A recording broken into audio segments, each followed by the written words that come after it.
welcome to the session today, guys. This time we're going to talk about the moons and the rings.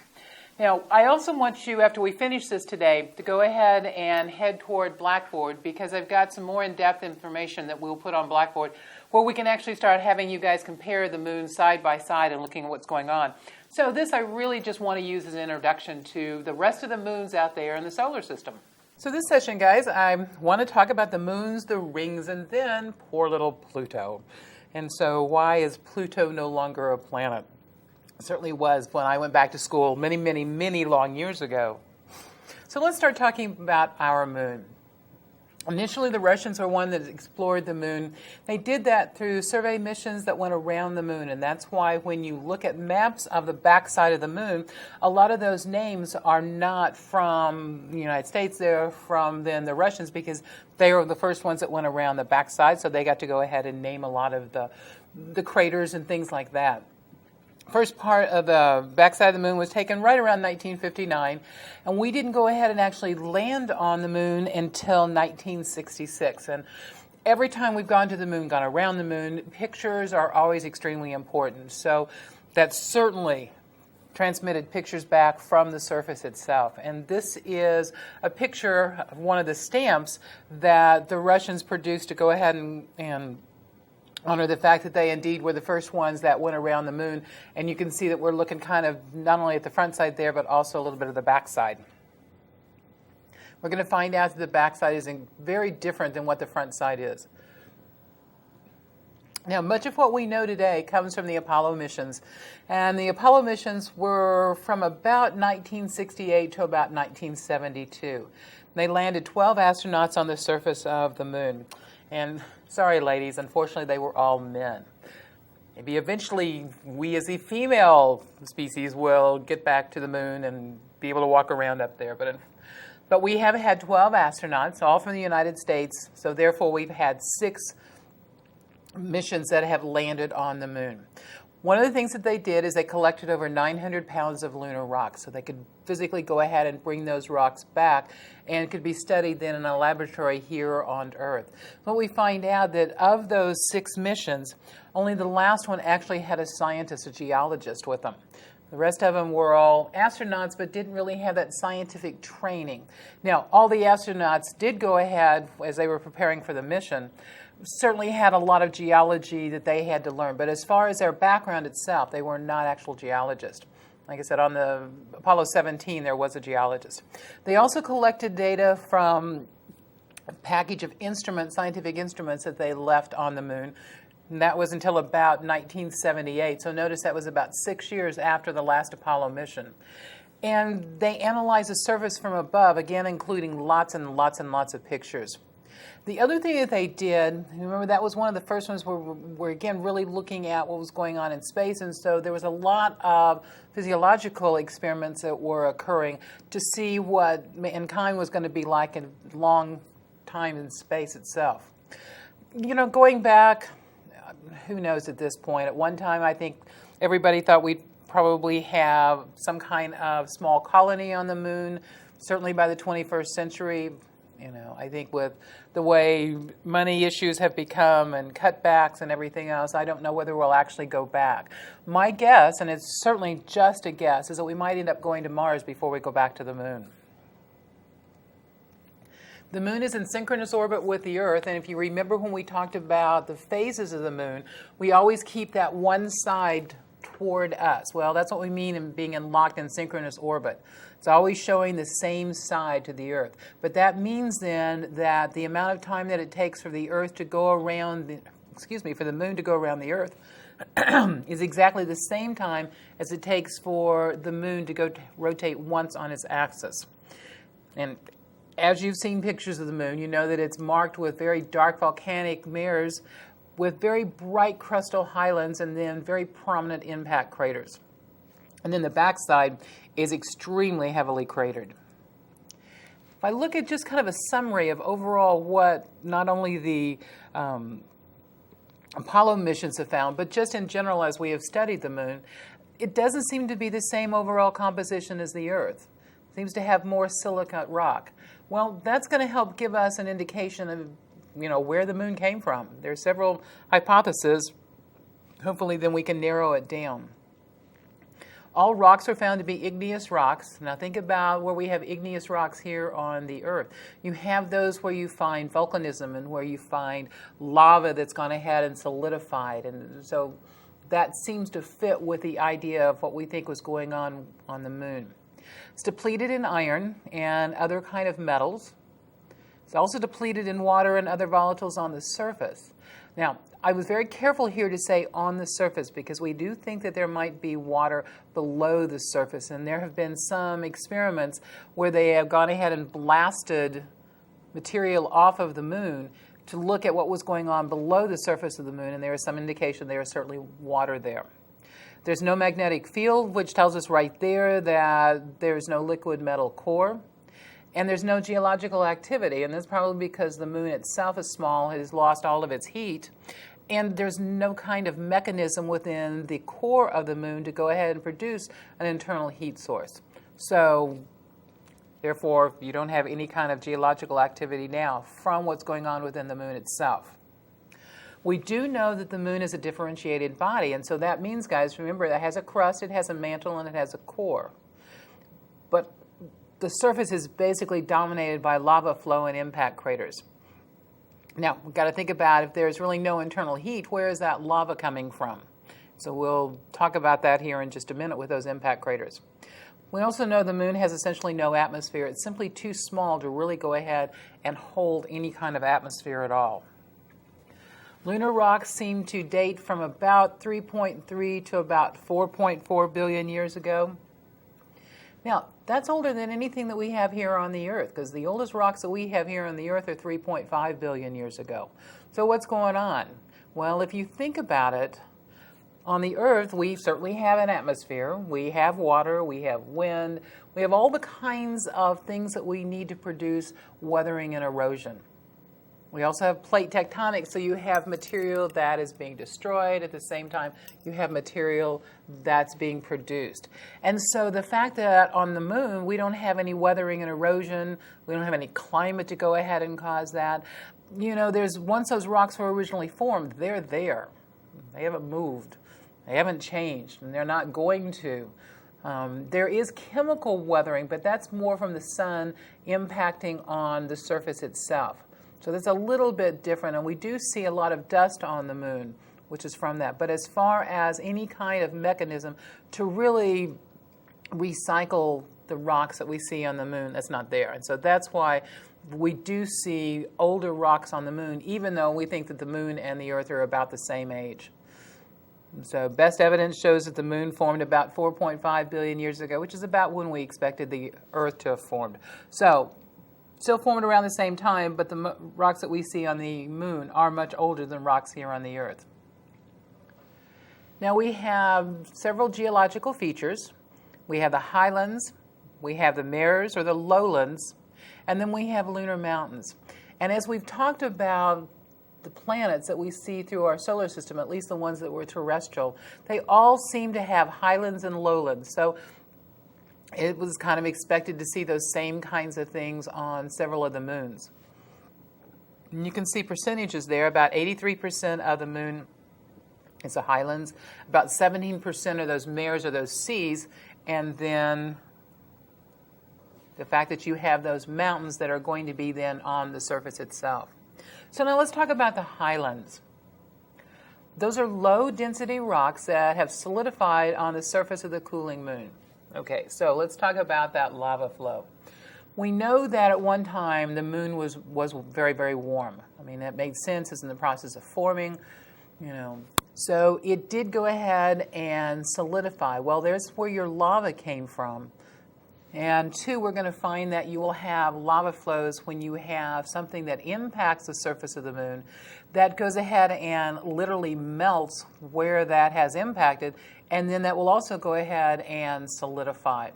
So there's a couple of ways that we can get that lava flowing. It does not have to be from volcanism, which is what we usually see from here on the Earth. I want you to think about the volcanoes and that lava that you see on the Hawaiian mountains or Hawaiian chains. It just kind of oozes up from the ground. And that's the kind of lava flow that we're talking about on the moon. Now, granted, that lava flow is indeed from volcanoes, but if you just think about the fact that something comes in and hits it and solidifies that material, it's under a lot of heat at that point, and it just kind of oozes up and then goes ahead and flows because it is in the form of a liquid, and it'll go ahead then and cool off. Now, the other thing that happens if there were any craters that were already there before, when that lava goes ahead and oozes up and that surface itself has solidified because of the crater itself, the impact, then you tend to go ahead and cover all of those craters. And so they get covered, and that then makes it a little bit more difficult for us to go ahead and actually date the surface of the moon. You may see very few craters because that lava has gone ahead and solidified and basically covered them up. So notice the highlands tend to be formed earlier and heavily cratered. Well, if we know that the lava will go ahead and well up and cover that, and we still see lots of craters, we know that that area is extremely old. So remember, one of the ways that we can date a surface is by looking at the number of craters. We also know, hence the name highlands, guys, that they are higher than the mares or the seas. Now, I need to stress that these are not in any way, shape, or form liquid water. Originally, when ancient people looked up and saw the moon, those dark areas did indeed look like liquid water. But number one, you don't have an atmosphere, which means even if you had liquid water on the surface, it's going to go ahead and boil off incredibly quickly. And there's just no way that you're going to have the water on that surface anyway. But we still do call them seas. Now, this is a picture of the front side of the moon, the side that faces us. And I don't know, if you've got a really good imagination, you can go ahead and see the man in the moon there. But it certainly shows those lowlands, those dark areas, those mares or seas. And then you can see that you have impact craters. And in some of those impact craters, you have rays, and those rays tend to be very white.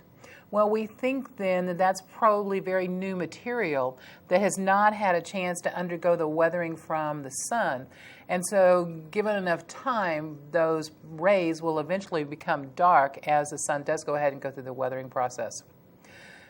Most of these impact craters that we see, I mean, even when we talk about young, I mean, we're still talking about something that's possibly more than 1 billion years old. We have seen impact craters that have formed. We've seen on the moon now. I mean, we see when you've got the moon in its shadow, you can see little light impacts on the surface, and so we think that what happened is something ran into the moon and went ahead and produced in that light as it went ahead and solidified. The other thing is we have had in recorded history 2 monks that were up for breakfast, walking across, and looked up and saw, and we think, an impact crater on the moon.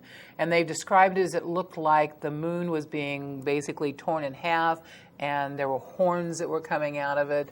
And so if you look at kind of where they went ahead and said they saw that light, that moon, then there is a relatively new crater on that backside. It is on the backside, just right on the other side of the part that shows.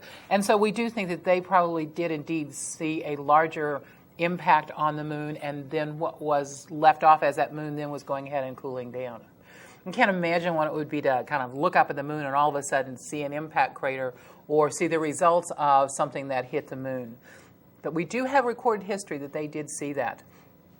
So again, it's not geologically active from the core itself, but it is certainly active because there's still a lot of things out there in the solar system that are coming by and will tend to run into bodies. I mean, we see that here on the Earth all the time with meteorites, fireballs, things like that. The mares, those really dark areas right there, although notice, guys, on this picture, there's one really big impact crater, relatively new. Or actually, there's a couple of them that are sitting in some of those seas, which means, guys, those things happen after the seas formed. They tend to be very large, dark, rounded plains, and we'll see that again in one of the larger moons of Jupiter, actually the largest moon in the solar system, and that's Ganymede. You'll have those same kinds of very old, rounded plains. They tend to be less cratered, but again, that would make sense if they had been solidified And that lava then hence the word flow, went ahead and covered up a lot of those craters. So you would expect those mares to be less cratered than what was going on with the highlands. Certainly lower in elevation. Think about what happens if we take all the water off the earth, then the seas, the bottom of the oceans, would certainly be lower at elevation than what the continents are. And then we find that the rocks have a higher density than the rocks found in the highlands. So there does seem to be a density in the material relative to where you're going to find it on the moon. Like I said, mares are probably impact basins or craters. Now, we think that early in the solar system, and not just for the moon, but I mean, this was throughout the entire solar system, there was a lot of debris that was heading around the solar system. And so we think that about 3.8 billion years ago, there was a lot more collisions, things like that, as the solar system itself was still in the process of, material that was left over and still roaming around. And so you have a lot of those that seem to date back to about 3.8 billion years ago. And then it seems like after that time, things kind of slowed down. That's about how long it took to go ahead and basically clear out the solar system, all that other material. So then you see that in several things where that seems to have calmed down now, and so we don't quite have quite as much activity in the solar system as we did earlier. So they tend to be composed of basalt rock, basically what our ocean floor is composed of. And once those seas or mares cooled, then craters started showing up again, which says that there were still things that were within the solar system moving around, but not nearly to the extent or to the large amount that you had earlier. And then we have lunar mountains. And if you've got, a telescope or something that you're using, you can actually go up there and observe shadows on the moon as they're being cast from those mountains. So lunar mountains are formed from the material ejected from collisions. They are not formed from plate tectonics. The moon never had plate tectonics. That surface never had enough heat from below to actually go ahead and move around. And so next time you're around a sandbox, guys, take a couple of rocks and go toss them in the sand, and you'll see that same kind of mechanism. They tend to be very long and curved around the impact sites, and their appearance is kind of low and rounded, things like that. And here's a picture of some of those mountains. You can kind of see that a lot of times they ring the impact site, and so they tend to be associated with an impact site. And this also kind of shows you one of the seas, and then kind of looks really flat, and then you can see craters that have gone ahead and showed up. Very different than what I showed you previously on the back side of the moon and what that looks like. Now, the surface of the moon is covered with a really shiny, fine-grained soil, and that's composed of tiny shattered rock fragments. Okay, so how did those tiny rock fragments, can't say that this morning, guys, how did those rock fragments actually get shattered? There's no wind out there. Well, luckily, we've got a way to be able to account for that. A lot of it's from impact collisions. And, like I said, there's still lots of particles roaming around. And there's no atmosphere to protect the surface of the moon from, so things come in and, even if they're really small, they can go ahead and hit other smaller pieces and break them apart. And the other thing is you have these extreme temperature ranges. There's no atmosphere on the sun or the moon, so therefore, when it's facing the sun, it's going to get extremely hot. When it's away from the sun, it's going to get extremely cold. Well, think about what your roads look like in the spring after you've had a winter that's been frozen and then it's thawed and frozen and thawed. You have kind of all kinds of pop marks on the roads themselves. Well, that's kind of exactly what's going on here, guys. It's nothing different than the mechanism we see on the Earth. It's just not quite the same range. The Earth is a much smaller range. Imagine, guys, you're almost 500 degrees difference between the front side and the back side. And so you're going to get that expansion and compression, which is certainly going to go ahead and break down the soil fragments. And so we weren't sure when we first landed on the moon, when Apollo 11 went there, whether when it went ahead and landed on the moon, if it was going to sink a great deal into the surface, into that kind of grainy material, or whether the surface itself would go ahead and support it.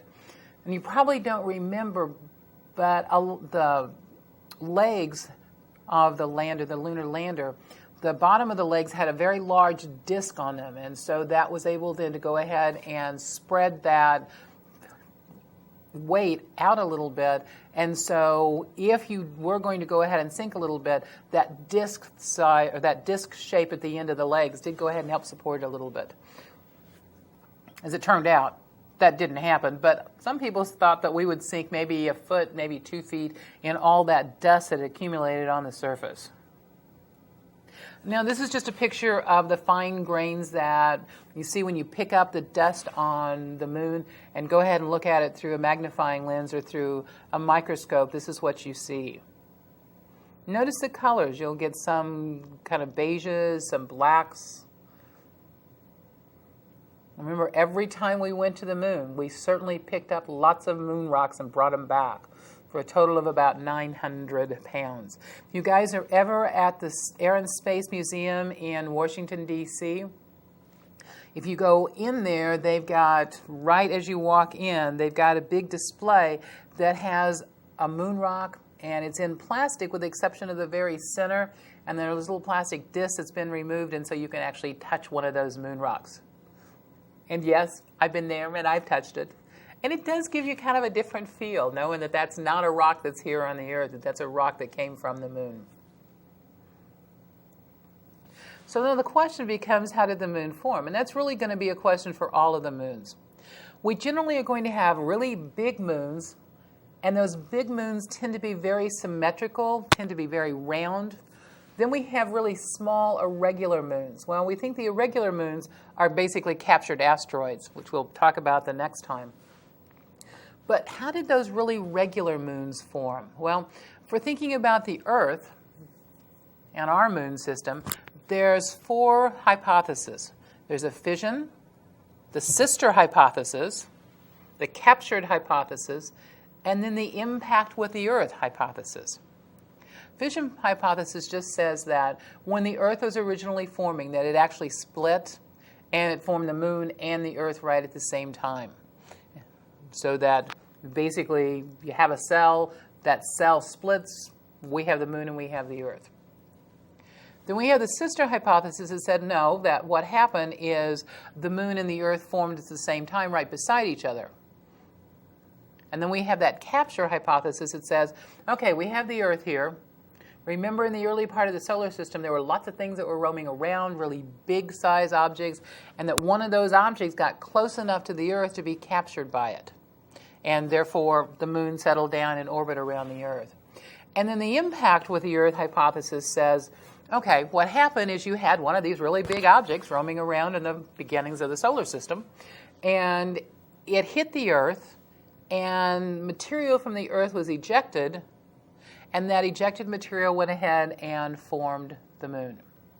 Now, of those 4, right now, the best evidence based on what we found on the moon itself, the composition of the moon, we think that it was probably an impact with the Earth. If we look at some of the others, the fission or the sister, that tends to say that you're almost going to have the same type of material exactly, like what you have on the Earth compared to what you have on the moon. Yeah. But we don't really see that. There does seem to be a difference of the material that we have on the moon compared to the Earth, and one of them is the fact that we don't see those iron material or those other metals that we see here on the Earth.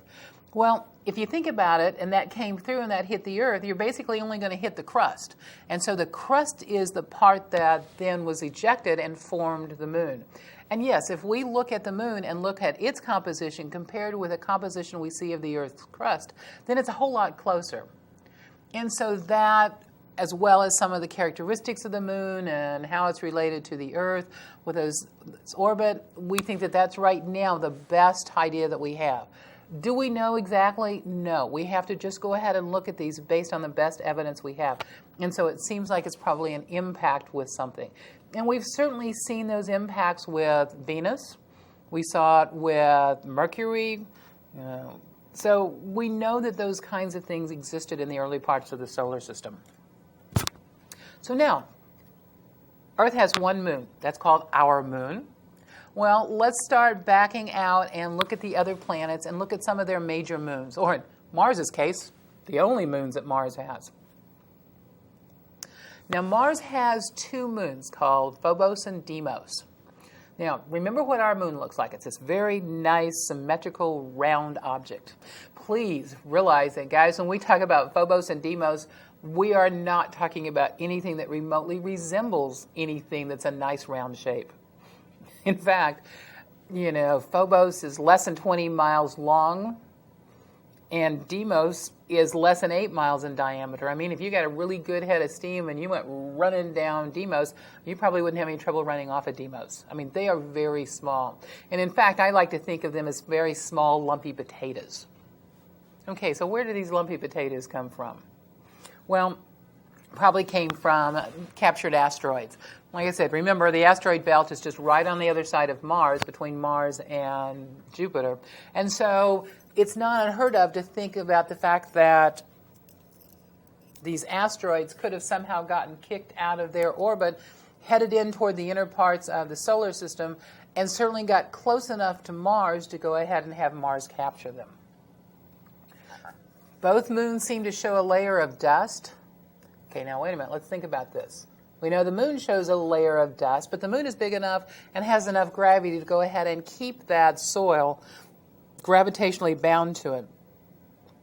If we look at Phobos and Deimos, they're not really very large at all. And so one of the questions becomes, how are they able to keep this dust covering the surface? Why doesn't it kind of leak off? Well, there might be several reasons that doesn't happen. One of them, it might be close enough to or they're far enough from the sun that you don't have a lot of heating there, so therefore there's simply not enough energy to go ahead and kick them off. But still, it's kind of surprising that they have that layer of dust. Also, Phobos, which is the one that's closest to Mars, experiences tidal forces from Mars because it is so close. And if you look at Phobos' orbit, it is in the process of decaying, which means, eventually, some point in the future, several million years, Phobos will probably run into Mars. It's not going to survive. It's simply too close, and Mars is pulling on it all the time, is tugging on it, and so it'll eventually hit the surface. Or, as it comes down, it could be ejected, depending on how much speed it still has when it comes down. But it's not going to remain forever around Mars. So this is a picture of Mars showing you Phobos and Deimos. And like I said, Phobos is certainly the one that's closest. You can see that Deimos is all the way out, a little bit further out. And let me show you what those two look like in comparison. There's Phobos and there's Deimos. So, they're certainly not looking like our moon. And Phobos, and actually to some extent Deimos, certainly shows impact craters. I mean, look at that impact crater on Phobos. I mean, that was a pretty good-sized impact crater. Coming from the asteroid belt, you would expect those asteroids to run into each other, things like that. And you can see there's other impact craters on Phobos. Also notice that there seems to be very long, kind of straight lines or striations that seem to move backwards from that crater itself. And looking at it, you can certainly see that, as I said, there are other impact craters. In fact, there's an impact crater in the big crater that's on Phobos. And then Deimos also looks like it has been hit and had material ejected off of it, as well as some others. And then you see they're kind of rounded, and in some cases look like they hit at an angle. Some cases you can see a very nice crater there that does indeed have some depth on it. Some of them are very shallow. Again, not very large. You get a really good game of basketball on there or baseball, and man, you hit that baseball with that bat, and I mean, you're not going to find that baseball anymore. It's going to take off. So captured asteroids, certainly very different than what our moon is like. And then as we go on to Jupiter and beyond, you're going to find that Jupiter and Saturn, Uranus, and Neptune have moons like the Earth, but then they also have a lot of moons like the ones around Mars. So let's go ahead and talk about Jupiter's moons. Jupiter has 4 main moons, and those are called the Galilean moons. Galileo discovered them. Remember, we kind of talked about that in the first part when we talked about what happens with the idea that you have the sun at the center of the solar system as opposed to the Earth. So that was called a heliocentric model, and that was proposed by Copernicus. Well, when Galileo looked at Jupiter, it was very obvious that there were 4 moons that were very bright, and you could see them going around Jupiter. And so that meant that, not everything then went around the Earth. And so that kind of helped seal the idea that, yes, the sun was at the center of the solar system. You had our moon going around us. You had the Galilean moons going around Jupiter, and any other moons that you might have out there were going around the individual planets. The other thing is they played a role in determining the speed of light. And they did that because we were looking at predicting exactly when those moons would come out from behind the planet, in this case from Jupiter. And when they would do that and they would actually go ahead and measure, their predictions were always off just a little bit, not much, but just a little bit. And what they realized is that the reason that timing was off a little bit was because of the time that it took the light to go from Jupiter all the way to the Earth. And so they were able then, once they knew that distance from Jupiter to the Earth, to go ahead and determine what the speed of light was. Guys, you know the speed of light is 3 times 10 to the 8th meters per second, or 186,000 miles per second. This is Galileo just because of the Galilean moons. So he's given credit with discovering them. Here you have the moon, and then you have the 4 moons, Galilean moons of Jupiter, then down in the lower right. Here's another picture with Jupiter. Now, guys, that's not where they are relative to Jupiter, but putting Jupiter and then putting the moons beside it. So we have Io, we have Europa, we have Ganymede, and we have Callisto. Io being the one at the top, and then Europa. Ganymede being the one a little bit to the right, and that is the largest moon in the solar system, and then Callisto being the one down at the bottom. And all 4 of them have extremely different characteristics. So let's go ahead and start talking about Io, which is the closest of the 4 moons. And it's the 4th largest moon in the solar system. And guys, it is the most geologically active object in the solar system, and that includes any of the planets or anything else. You've got this moon that has over 400 active, and I do stress the word active, volcanoes. I mean, guys, that's some of the youngest real estate in the solar system. So now, how are we getting that moon to be so geologically active? Why does it have all these volcanoes? What's going on with the core or the insides of Io that it is continually spewing material out? Well, guys, I want you to think about a nice, beautiful, sunny day, and you've gone to the fair. And, fair food, you've got all those,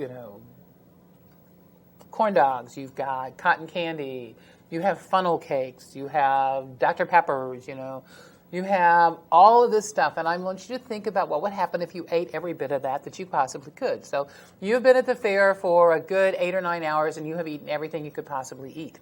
And then you decide, hey, what I'm going to do is I'm going to get on the tilt-a-whirl, or I'm going to get on the octopus, or I'm going to get on one of these roller coasters. I'm going to get on something that's going to spin me like crazy and drop the bottom of the floor out. Okay, so you do that all within about 30 minutes.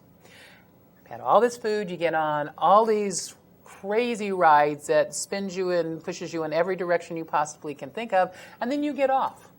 Now, what are you going to feel like? My guess is you're going to be a little sick to your stomach, and my guess is you might want to go find the nearest restroom and throw up. Well, guys, that's exactly what's going on with Io. Only instead of, having the rides, you've got Jupiter, which has an extremely strong gravitational field and an extremely strong magnetic field. And Io is basically getting pushed back and forth and jumbled up from tidal forces from the friction generated between the interior of its moon and the gravitational pull between Jupiter. You just get all these forces that are impacting, and just like what your stomach's going to feel like after you get off of those rides, well, that's what the insides of Io feel like, So it is churned up completely, and therefore it's spewing volcanoes all over the place. Now, we're going to find that the other moons of the Galilean moons, at least the next two, also have those tidal forces at work, but they show up a little bit differently. Io is so close that Io gets basically a lot of that. And so you have these volcanoes that are produced because of that. So it continually keeps it churned up. They produce these incredible plumes of sulfur and sulfur dioxide. You've got these really cool oranges and browns and yellows and blacks. And notice those plumes can be as high as 300 miles above the surface. We don't have anything like that here on the Earth. Now, number one, Io is much, much smaller than the Earth, so its gravitational field is less. So you certainly would expect these things to be higher. But these things look really cool because you don't have the type of atmosphere that we have here on the Earth. And so they go up and they just come down like these incredible fountains. And then when you look at the surface, you're also going to see extensive lava flows. We know Io's surface is also covered by mountains that, again, have been uplifted by compression from that silicate crust. Again, thinking about those tidal forces that are acting on Io. Composed primarily of silicate rock, kind of expected, and you've got that molten iron or iron sulfide core. But notice the word molten in there because those tidal forces are keeping that material liquid. Most of Io's surface is characterized, like I said, by extensive plains coated with sulfur and sulfur dioxide frost. So we can actually see that frost on that surface. No impact craters that are obvious. Does that mean they never had them? Of course not. It just means that those impact craters that occurred were simply destroyed so very quickly by all the volcanoes that were going off on Io. We also know there's a belt of radiation that's centered on Io that's coming from Jupiter's really large magnetosphere, basically Jupiter's magnetic field. And that's going to be true of Io as well as some of the other moons. And then surrounding Io, it's not so much an atmosphere as it is material that has been thrown up from the volcanoes. And it's a thin cloud of neutral sulfur, oxygen, sodium, potassium ions, things like that, that have been given off from the material that comes up with the volcanoes. So this is a picture of Io. When the original pictures came back from Io, people called it the pizza moon. So I want you to think of a pepperoni pizza with some sauce around there, some cheese around there, And so you're seeing these big, huge volcanoes that are active, that are going off. And if I look at this picture, you can certainly see that there's evidence of lava flows. That's what the dark area is. There's certainly evidence of active volcanoes. That's what that kind of reddish material is. We can see lava flows.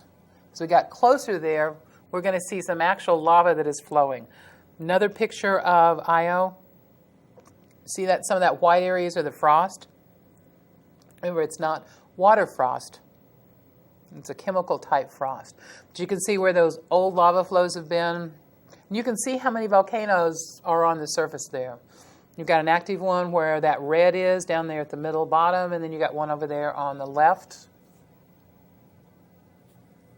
It's another picture of Io showing active volcanoes. That's got to be a really cool place to go around. Don't know that I actually want to land on there. First of all, I'm not sure how much of that surface is really solid as opposed to liquid. I mean, doesn't that look like a pizza? Here on the left, you're seeing one of those plumes. And then we're actually looking now at the surface of Io.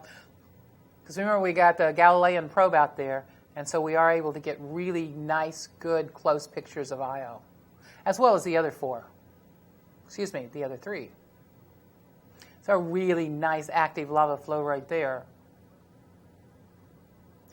Now, this is a false color, and this is looking at Io under infrared light, under heat, and so you can see those active volcanoes right there.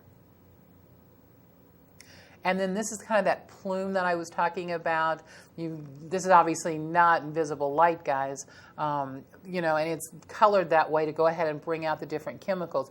But that's that kind of material that's in orbit around Io, being kicked off. So now let's go from Io to Europa.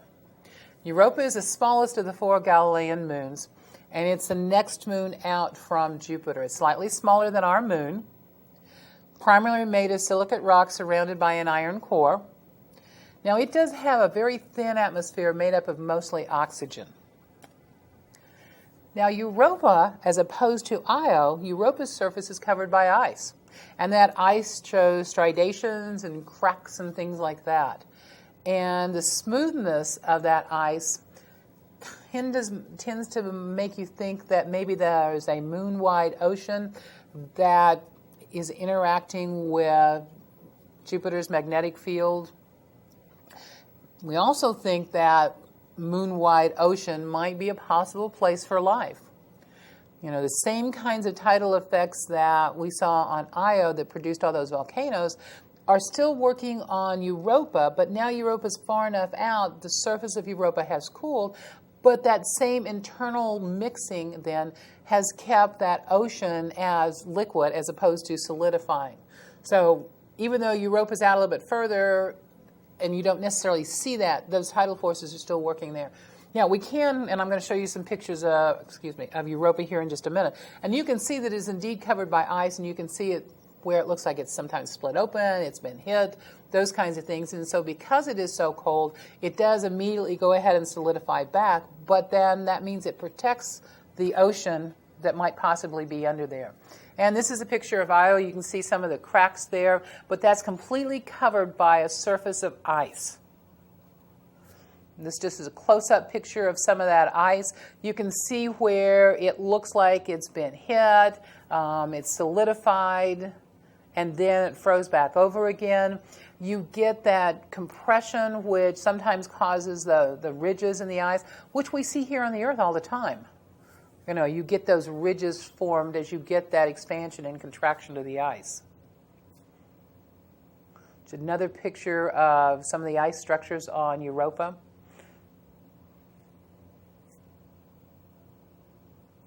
Then we have things like this, not exactly sure how they're formed, little ring structures. Actually, have no clue how those things formed.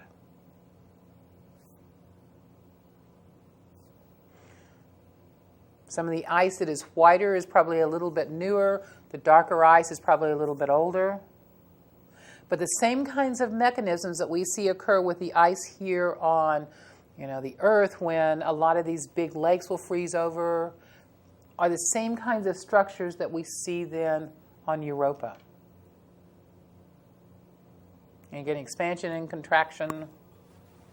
I think that's kind of looking like a really cool abstract painting. But no, that's the surface of Europa. This is an impact crater on Europa where it probably solidified. First of all, notice how white it is, so this is probably relatively young. Again, remember I use the word relative. And eventually that will go ahead and hit that same background color, kind of that brownish. But it probably broke the ice open, solidified that ice, then so cold that energy dissipated pretty quickly and it went ahead and froze back.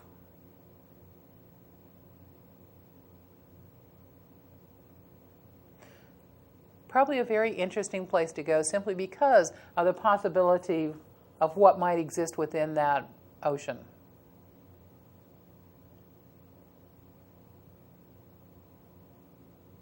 It's another impact crater. In fact, you can see those kind of shock lines and that solidified ice there. And then we had Ganymede, and that is the largest moon in the solar system. This one is slightly larger than Mercury, so our largest moon in the solar system is larger than one of our planets. It's composed of approximately equal amounts of silicate rock and water ice. It does seem to be a fully differentiated body, which means that you've got a core, you've got a mantle, and you've got a crust. And it does have an iron-rich liquid core, which means it does have a magnetic field. Now remember, it's further out from Jupiter. So those tidal effects are there, but at a much smaller amount. Surface does seem to be composed of two main types of terrain, lighter areas and darker areas, higher areas and lower areas. Those dark regions are covered with impact craters, and they compose of about a third of the surface and date to about 4 billion years. So that means something, since we know that it's about 4.5, 4.6 billion years old, so it has solidified, and you've got those and lots of impact craters on it. And the lighter regions are crossed by extensive bright grooves and ridges and seem to be a little bit younger. Just like Io, just like Europa, Ganymede is still, as I said, affected by those tidal forces.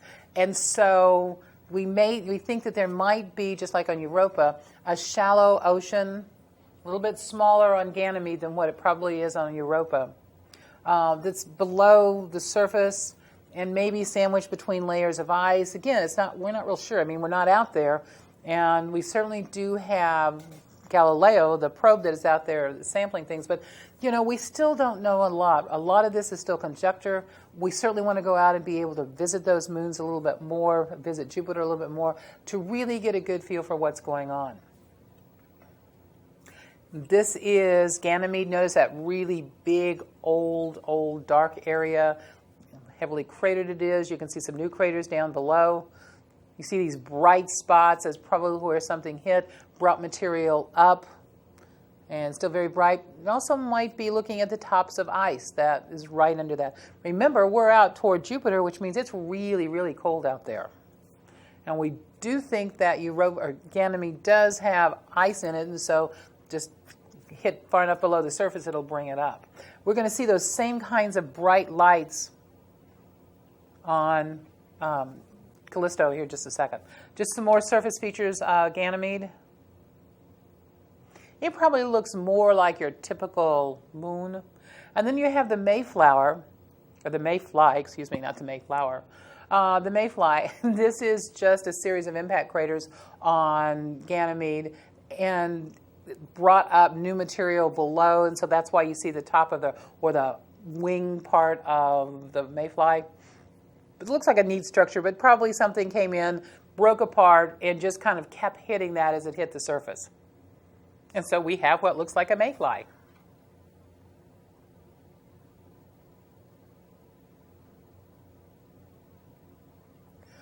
Just more pictures of the surface, certainly impact craters, typical things that you would see on a moon.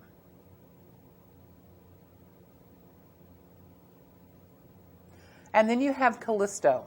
And it's the furthest out of the Galilean moons and probably the second largest. And it does not experience tidal forces. It's far enough away that's not an issue. And it's composed primarily of approximately equal amounts of rock and ice. We've seen carbon dioxide, we've seen silicates, we've seen organic compounds.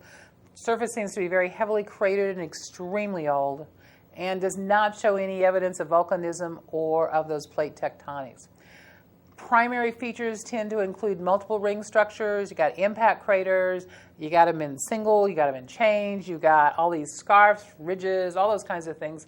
The surface seems to have very small frost deposits, which makes it look kind of cool because it looks like you have all these little lights there. And then you've got that surrounded by this really smooth blanket of really dark, dirty ice. Doesn't seem to have the same kind of core that Ganymede has.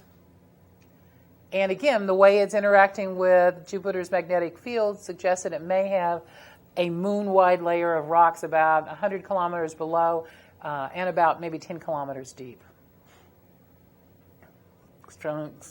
Surrounded by an extremely thin atmosphere composed mostly of carbon dioxide. So here is Callisto. So those little bright areas, you're probably looking at ice that's just below the surface has been hit, and it simply hasn't gone ahead and weathered yet. Other than that, it looks like a typical moon. And then we have Titan, which is the largest moon of Saturn, the only moon in the solar system to have an atmosphere. Notice it's about 50% larger than the moon, about 80% more massive. We think it's probably composed of water, ice, and rocky material. Seems to be mostly hydrogen with some methane. I want you to think about our atmosphere with nitrogen, oxygen, and water dissolved in it. Well, methane is going to take the place of water in Titan's atmosphere. So we think there are liquid hydrocarbon lakes. Seems to be geologically young, which implies that it's still geologically active. And think about what the Earth was like when it was real young, and so we think that that's probably what Titan might be, only with the fact that it's much cooler, and instead of having that nitrogen and oxygen mixture, you have then the other kinds of materials that make up the atmosphere of Titan. So liquid methane, lakes, those kinds of things. This is a picture of Titan. Notice you can see indeed that layer of atmosphere around there. This is a radar map of the pole areas, and we think we're looking at those lakes that are formed from hydrocarbons. I said not water, but hydrocarbons. And this obviously, guys, is an artist's conception, but this is what Saturn might look like from Titan. That's got to be a phenomenal picture. Now, there are all kinds of other moons with both Jupiter and Saturn, Uranus and Neptune that we are really not going to talk about. But they have interesting characteristics as well. Most of them are probably captured asteroids. There's all kinds of other moons around there. Tend to be very small, tend to be very irregular. And then we have the rings in the solar system. Well, I've got a couple of pictures of the rings, and we're not going to really talk about them right now because I have an activity that we're going to go ahead and look at these rings and look at how they're made, what they're made from, how they're kept in orbit. But here's the rings of Jupiter, that kind of dusty feel. Rings of Saturn. There's over 150 separate rings of Saturn made of nothing more than dirty chunks of rock and ice, whereas Jupiter's rings are made mostly just of dark rocks and not so much of the icy materials. There are shepherd moons that are inside of the rings that tend to keep those rings in place. And then we have spokes that are in Saturn's rings. And exactly what those spokes are there for, how they manage to get there, how do they relate with the shepherd moons that are helping those rings stay in place, not exactly sure. So like I said, guys, we're going to go ahead and do an activity on looking at the rings of Jupiter, Saturn, Uranus, and Neptune, but especially concentrating on Saturn's rings and comparing Saturn's rings then to the other planets' rings. And this picture of the rings of Saturn. Those are colored that then help you look at some of the individual characteristics. And then, guys, part of that activity that I have you do will center on Pluto and why Pluto is no longer a planet, and why it's really a dwarf planet, and what other possibilities are there out there that there are more dwarf planets, and we certainly know there are, and what does that tell us about our solar system. So with that, guys, we'll go ahead and, like I said, head to Blackboard and do a little bit more in comparing those moons.